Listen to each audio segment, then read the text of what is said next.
Welcome to episode 58 of Full Throttle, the Presidio Group's automotive industry podcast. I'm your host, Jason Stein, managing director at Presidio, in studio in Atlanta near the Presidio offices. And today I'm joined by Presidio President George Karolis. George, welcome in. Thanks, Jason. Great to be with you. You too, buddy. As many of you know, George and Presidio have a front row seat to a rapidly changing M&A market. Deal flow this year has been hot. We've had a flurry of activity, especially in the second half of a record year for M&A. The Presidio Group remains active in supporting its clients, closing 16 transactions during the first 10 months of 2025. And as George said in the latest quarterly report, the dealership M&A market has continued to gain momentum throughout the year, and we don't see the pace slowing down. George is helping direct the pace of its transformation and bring clarity to the signals behind all of the dealership M&A noise. So here's a few things we're going to talk about. Rising dealership profitability with new baselines emerging even as normalization continues, a resilient transaction environment, high-profile landmark deals with the industry's most sophisticated groups, and portfolio strategies that reflect where growth, geography, and brand really meet. So what can we expect the rest of the year and beyond? And why are relational approaches winning over transactional ones? And what are the competitive advantages that will define the brightest groups in the years ahead? So George, let's get to it. I kind of summarized 2025 for us. It's been a heck of a second half of the year. Why the second half of the year versus the first half of the year? Yeah, well, the first quarter in particular of the year was real slow because of the election this time last year. The election, a couple months leading into it, sort of slowed things down for folks. There's a lot of uncertainty. Dealers weren't sure, who the winner was going to be and what that meant for the auto retail industry. And so we saw a slight pause there, and then that ripples through in terms of the timing of deals and when they close. Usually there's about a 4 to 6 month lag in terms of when you put a deal together and when you close. So that slowed things down to the first quarter and then a little bit into the second quarter. And then, of course, once the election results were in, the floodgates opens up. Dealers were excited, exuberant, back to business with a new positive mentality. And we saw a significant uptick in demand and excitement by dealers for deals. Including just recently, another deal just closed again. We just closed our 16th deal of the year, helping one of our greatest clients, the Sewell families of Dallas, Sewell companies, acquire Land Rover Boerne, Texas, right outside of San Antonio. So let's rewind just a little bit. I mentioned the landmark deals in the opening. Had some significant ones in Illinois, here in Georgia. Maybe you can provide a little color on both those, AutoNation as well as Group 1. Yeah, we have a wide swath of clients that we're honored to represent and be advisors to. We advised on the sale of Fletcher Jones, Mercedes, and Audi in the Chicago market to AutoNation. Obviously one of the largest public companies in the industry.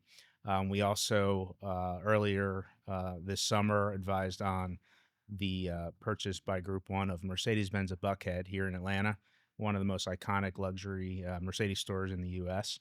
And so we've had a lot of activity in that regard, both on the buy and sell side.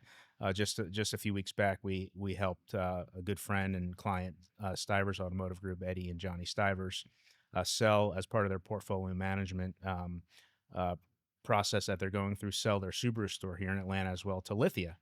So a lot of public company transactions, but also a lot of private to private this year. We see that pace continuing into next year. We were just guests at the Southeast Toyota annual meeting, surrounded by some of the best in the business, about 175 different dealerships there. And we talked at length about this still being a seller's market and that brands and geography, brands in the case of Toyota, you can't get any better, especially when you look at some of our latest dealer rankings, brand rankings, dealers deciding what are the hottest brands. But tell me a little bit about brands and geography and the seller's market piece of that. Yeah, sure. Well, of course, Toyota, Lexus at the top continually in our dealer sentiment survey and basically across the industry in terms of dealer desirability. Great OEM partner. Got it right all along the way with the hybrid manufacturing process, but also just their relations and their reliance on dealers as partners. Great partnership with their dealers, manage their inventory well, and Toyota continues to thrive as a brand and is one of the most desired out there. Every day we get calls, literally, from folks, and Toyota's at the top of their wish list. But it's not just Toyota. There's a lot of other desired brands out there by buyers. We are seeing a flight to quality, brand and geography being more important than ever. Of course, we are still in a seller's market, like you mentioned. Some of the top brands that hit both in our dealer sentiment survey as well as overall in our daily conversations with dealers and their wish lists, include many of the luxuries, BMW and Mercedes in particular. Mercedes, we saw a great resurgence there, with Adam Chamberlain coming at the helm and changing some vision there. Of course, Lexus at the top there as well. We saw a slight downtick for Porsche. That's probably a temporary thing over the next few years. But we're also seeing some strength in other brands, in particular Kia and Subaru and Honda, to mention a few. And on the domestic side, Ford is hot. General Motors is doing well, and so we're seeing a pretty wide range of desirability across all the three segments in the industry. What's the anticipation for next year? I know the pipeline is already full, right? Yeah, our pipeline just going into the first quarter is probably, at that pace, we'll double our business next year versus this year, just at the pace our pipeline is looking like for this quarter. And we're just, again, that just talks to the demand and excitement of dealers for quality assets. We pride ourselves in being relational, not transactional. We have a lot of great long-term clients that we help with their business, mostly on the sell side, but we do have a few strategic relationships with great clients that we help buy dealerships as well. And so, many of these companies with large groups and numerous dealerships across the country also employ this concept portfolio management, which we preach and talk about all the time. Not every deal works for every dealer. And sometimes the 80-20 rule kicks in where there's too much resource, or there's a facility or a location issue, or a franchise cap issue where something has to be done and a franchise has to be moved for the overall positivity in the future of that group. And that's really positioning some of those groups, which you've said before are really kind of the sophisticated way of looking at things, but positioning those groups for long-term strategic growth, right? That's Looking right. at the portfolio across a swath, a wide That's swath. right. Yeah, and look, we don't have the biggest issue with every group out there is human capital, human resources, and there's not folks lined up to just come to work, and so you don't have an unlimited number of resources, and so sometimes you're dedicating too much resource to one of your businesses, where it makes sense to take a different path, right? And then that helps you free things up to actually grow and grow more smart. The dealer survey that you just mentioned, and we just talked about where Toyota, as one example, ranks.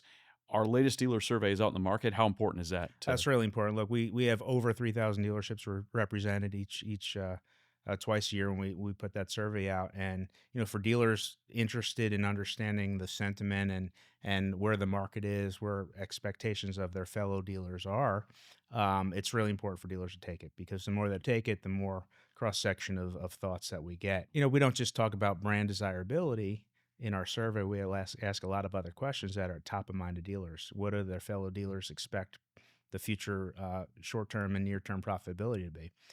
What type of M&A climate is going to be? Are folks interested in growing? Are they taking a pause? Are there going to be more sellers?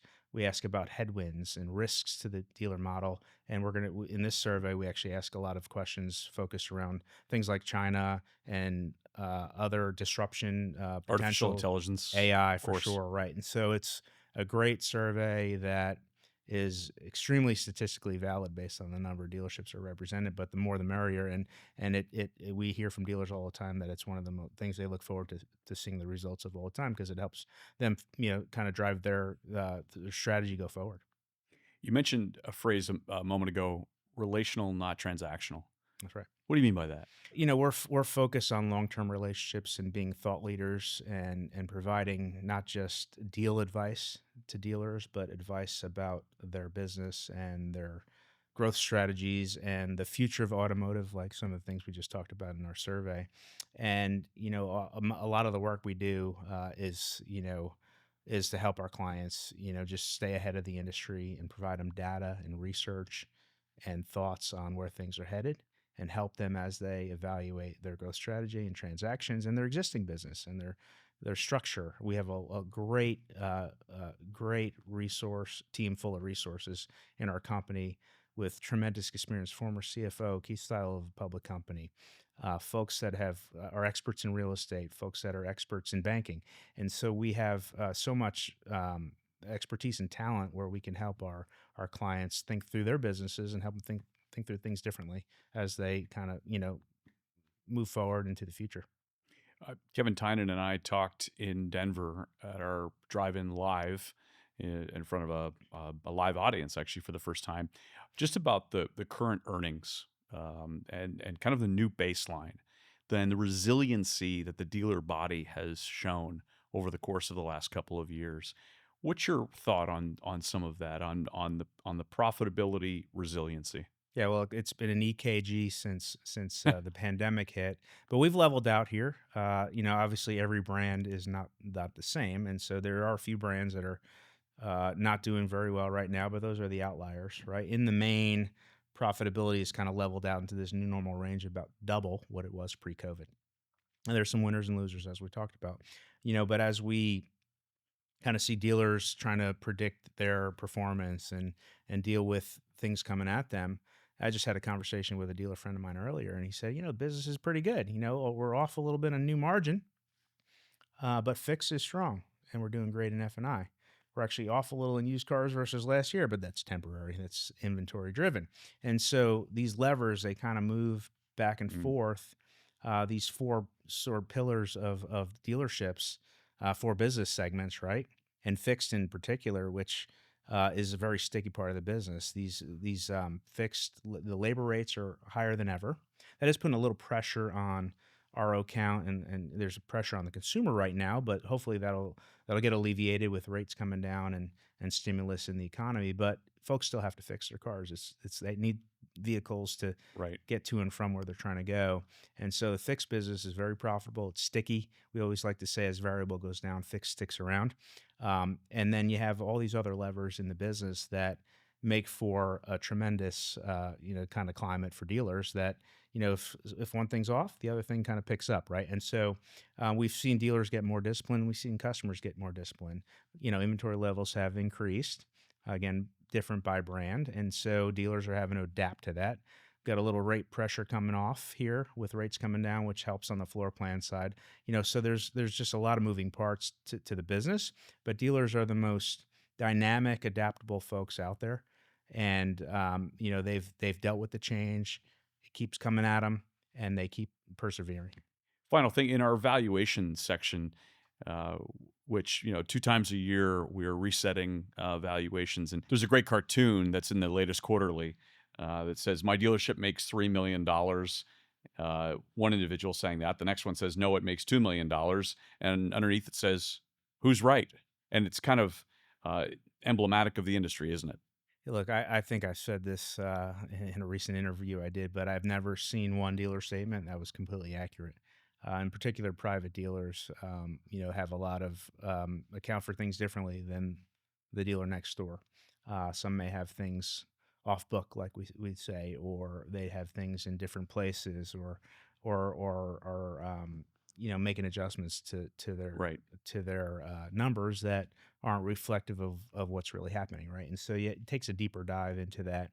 And so the point there is every deal is unique and different, and just by looking at a dealer statement and taking a multiple that you read somewhere, that's not going to give you the best answer, and oftentimes it's going to be inaccurate, and it's not the best way to approach things.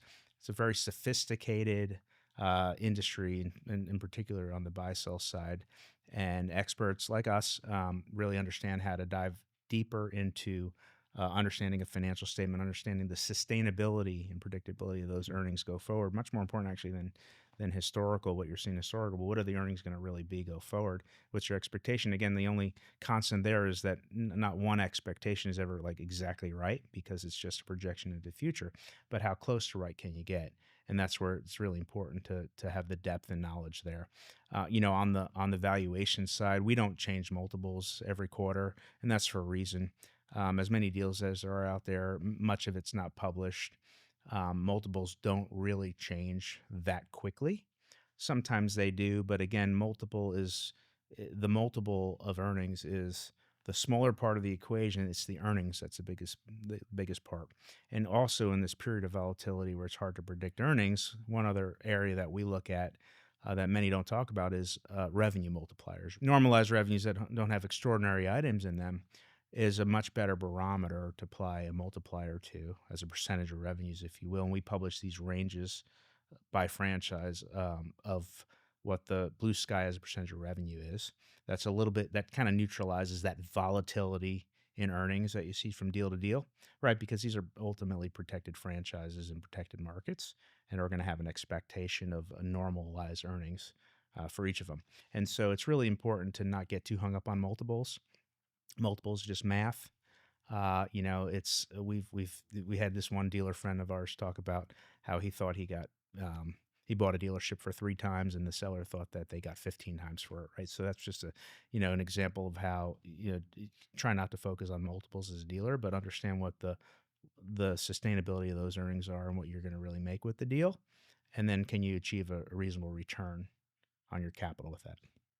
We're going to hear more at an event just around the corner, actually, already in early February in Las Vegas at the Auto Team America event. And you're going to deliver the M&A update on that. And we have a whole host of things February 3rd at the Encore Hotel. And I know we're excited to be a part of that event as well. Yeah, it's the longest standing pre-NADA conference out there. 32 years. Right. Nearly most of the CPA firms in the industry and law firms and other service providers in the industry take part in it. And it's a dealer-centric event. We're going to have some great speakers there, OEM leaders, Senator Bernard Marino, an update from Cox, and our own Kevin Tynant on the economic side. And of course, we'll do an M&A update there. And there's going to be some great private dealers speaking on panels as well. So it's a must attend event for sure. You can find out more at autoteamamerica.com and also more about Presidio at thepresidiogroup.com. Great being with you again, George. You too, Jason. All right. Thank you.